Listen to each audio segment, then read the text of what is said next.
Hello everyone. Today in this module you will be learning about process of controlling. That means the various steps that you are required to follow to practically implement this function in the organizations.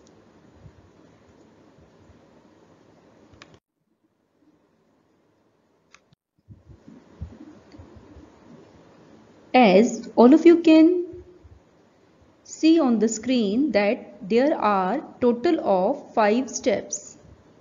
First step is establishing standards. First of all, you need to set standards, then you will measure actual performance, then you will compare both, that means standards and the actual performance, then you will analyze deviations, and at last you will take corrective action. Now, to better understand this process, let us take an example. Only then you will be able to understand how this sequence of steps has been framed. Let us take example of a factory manufacturing pens.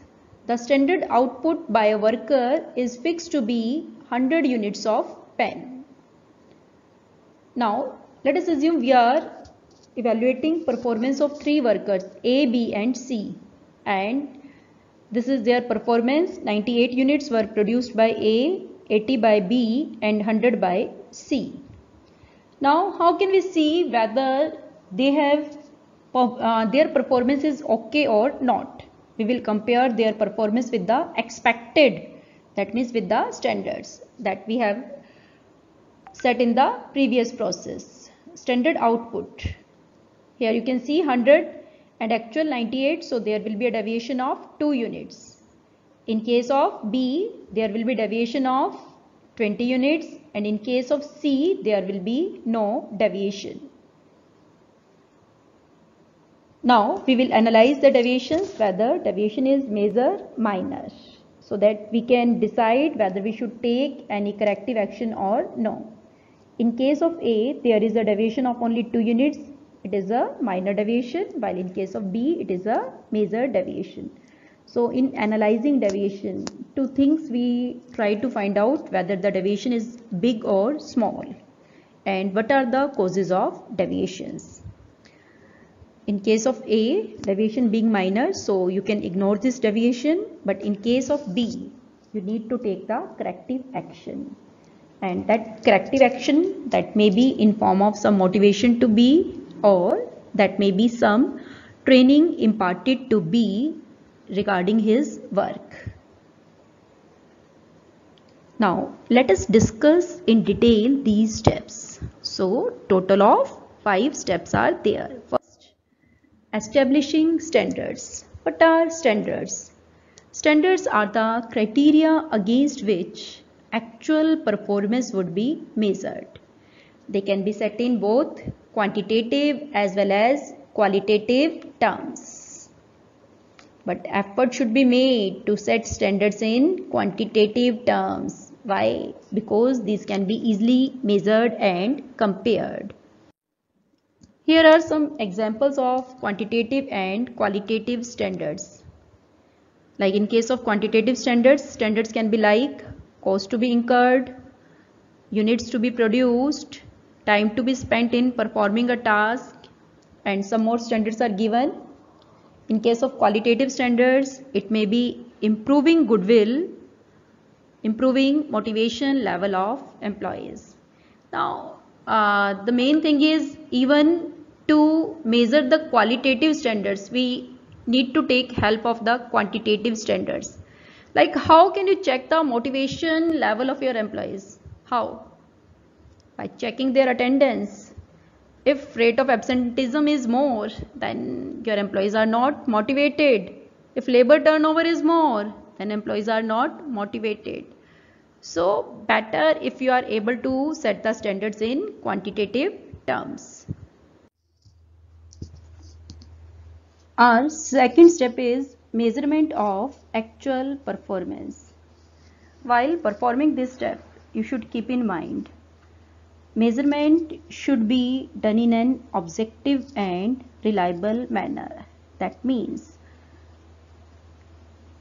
while evaluating performance, there should not be any personal biasness by the evaluator.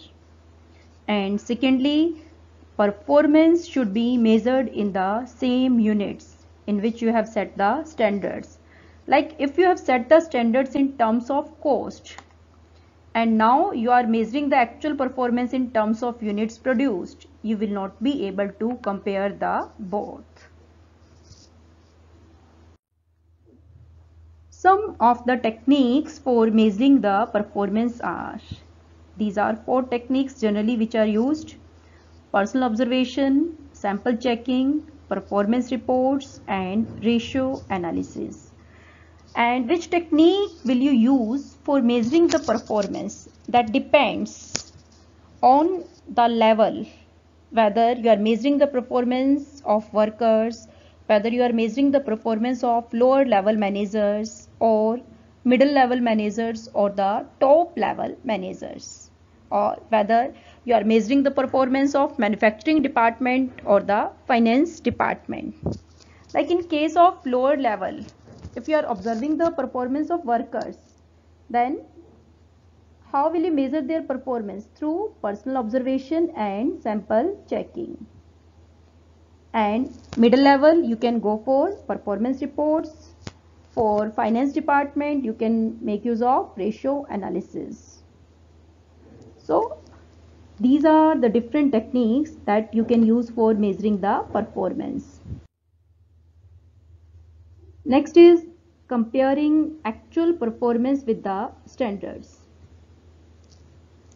Now you will compare the both to find out the deviations. So it involves comparison of actual performance with the standards, and this comparison will reveal the deviation between actual and desired results.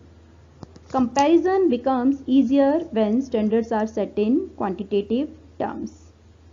Example, like performance of a worker in terms of units produced in a week can be easily compared with the standard output for the week.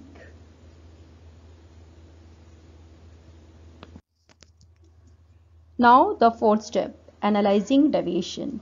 Now you will find out why the standards were not met and what is the magnitude of deviation, whether it is a big deviation or it is a small deviation, in which area deviation has occurred, and the causes of deviations.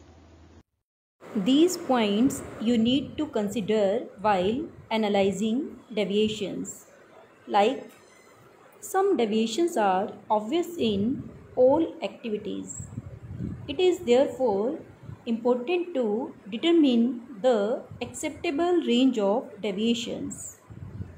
Also, deviations in key areas of business need to be attended more urgently as compared to deviations in certain insignificant areas. Like for a manufacturing concern, which deviation is more important? Increase in labor cost or increase in postal expenses? Then obviously your answer will be labor cost, because that is a key area for a manufacturing concern. So while analyzing deviations, 2 important principles that you need to consider: critical point control and management by exception. In critical point control, you will identify the key areas, and in management by exception, you will identify the major deviations in significant areas, because it is based on the simple philosophy that if you try to control everything, then you will end up controlling nothing. Now the last step of controlling, it is taking corrective action. In case deviation is within the acceptable limit, then you need not take any corrective action. However, if deviation is beyond this limit, and especially it is in significant areas, then you need to pay immediate attention. And in case you are not able to correct deviation through managerial action, then you need to revise the standards. It is also possible sometimes that standards have not been set accurately. Like you have set a standard of 100 units for all the workers to be manufactured per day.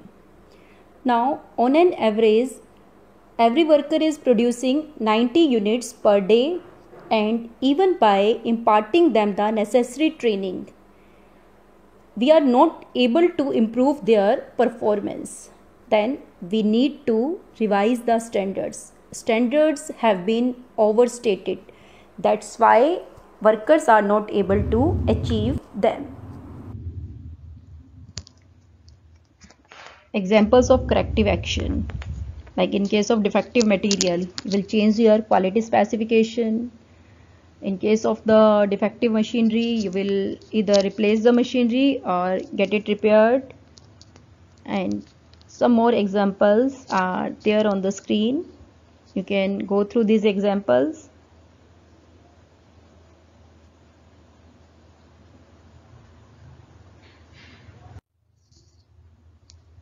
So let's recapitulate all the points.